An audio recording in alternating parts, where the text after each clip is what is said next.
Hi, my name is Michaela. I am a 16-year-old African-American girl living in the United States. Unfortunately, I am not one who finds passion in my nation. I don't despise the United States. I'm truthfully hopeful that one day it will evolve and become a place where we all call home. As colonists ruthlessly dispossessed and forcibly expelled indigenous peoples, the country was built on injustice. European immigrants took territory from Native American tribes, resulting in the Trail of Tears, which caused thousands of Cherokee people to abandon their ancestral lands and relocate to Indian Territory in present-day Oklahoma. This process of colonization and genocide is a tragic chapter in American history, and its consequences may still be observed in indigenous peoples' ongoing struggles. This historical occurrence demonstrates that the United States was never pure or formed on the ideas of liberty, equality, and justice for all. This brings me to my next point. Aside from evident injustices, the contradiction in the United States irritates me the most. They disguise the country to appear one way while consciously ignoring difficulties that harm their fellow people. The issue of intersectionality is one of the greatest obstacles confronted by African American women. We experience discrimination from both racism and misogyny as a result of our race and gender. This intersectionality has frequently placed us at a double disadvantage, making success difficult to achieve. In addition, we face discrimination and stereotypes which can contribute to a lack of confidence in our abilities. I am proud to identify as an African American woman. I use my youth as motivation to increase my knowledge because I can't tolerate it when someone older than me disregards my ideas and opinions because I'm too young, when actually I know more than them. I was born and raised in the United States and first encountered racial injustice in third grade. Yes, I was 8 years old when a Caucasian boy called me a nigger. My mother has kept me in charter schools with predominantly white students my entire life. It had an effect on me as it was my only environment I grew up in. I felt uncomfortable in my own skin because the United States had convinced me that my pecan color complexion was ugly. In 6th grade, at the age of 11, I used a texturizer to eliminate my coarse, rigid curls. I despised them terribly. I desired to resemble them. I recall a time when I was in the shower washing my hair and I was overjoyed that my hair was straight and damp, that it did not curl or become kinked when exposed to water. I felt as though I had achieved something. It hurts to look back and reflect on the past because of her reality. The country in which I was supposed to feel secure in had failed me, and that innocent little girl lacked confidence in her own worth. It was difficult to find anything that I could relate to when I was younger, including books, age-appropriate television programs, and celebrities.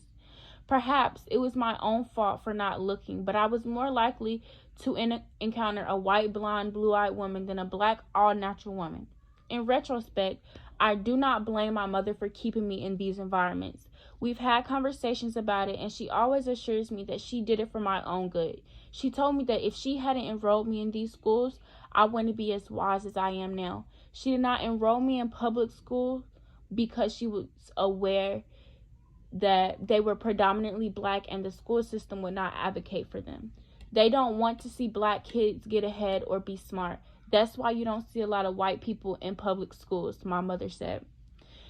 She wished to place me with them so that I could acquire the same knowledge and educational opportunities as them.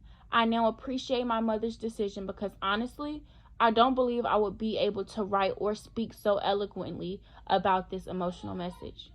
My elementary and middle school years were not simple, but they were necessary. It shaped me into the person I am today, and I believed it was destined for me to experience it.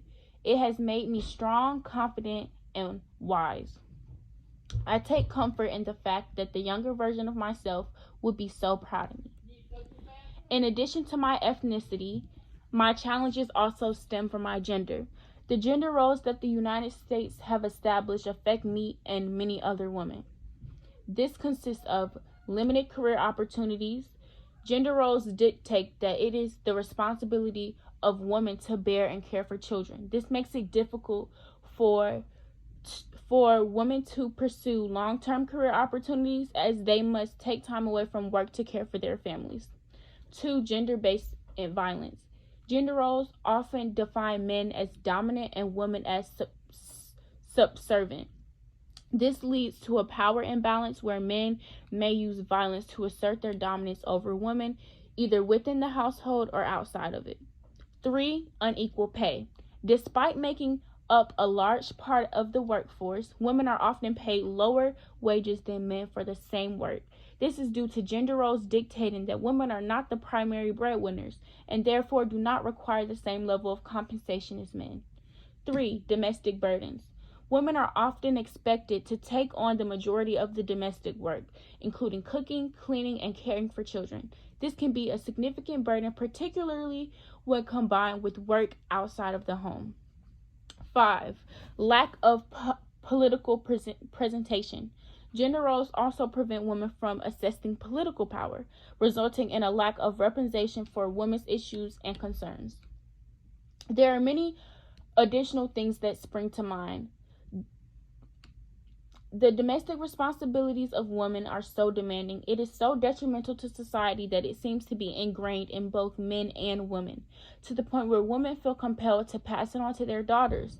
My family loves food, and we appreciate having cookouts while spending quality time together. At every gathering, the women are always in the kitchen preparing food, whereas the males are outside playing cards and drinking beer. That, I believe, speaks volume. I mean, how can males be so ignorant? Would it be so difficult for them to assist? My cousin once asked me, "How are you going to get a man if you don't know how to cook? Your job as a wife is to have dinner ready once he comes home from a long day at work." I was initially stunned at her response. What about my long day at work? How exhausted I'd be. This example clearly illustrates how destructive gender roles are to morality and reason. As women now contribute to this issue, it is almost as if they've been brainwashed and are now passing those same values to their children. If we do not resist these actions, it will become an endless cycle of injustice. Even after talking about the hardships, I am still proud to be a Black female. African American women have confronted numerous social obstacles throughout history. These conflicts are profoundly rooted in racism and oppression at the systemic level. Equality is crucial because it upholds democratic, just, and equitable values. It ensures that everyone has equal rights and opportunities regardless of race, gender, sexual orientation, religion, or socioeconomic standing. Without equality, certain groups will be subjected to discrimination, prejudice, and systemic injustices which can impede their social advancement and success. Inequality can also contribute to social unrest and division, undermining the nation's stability and cohesion.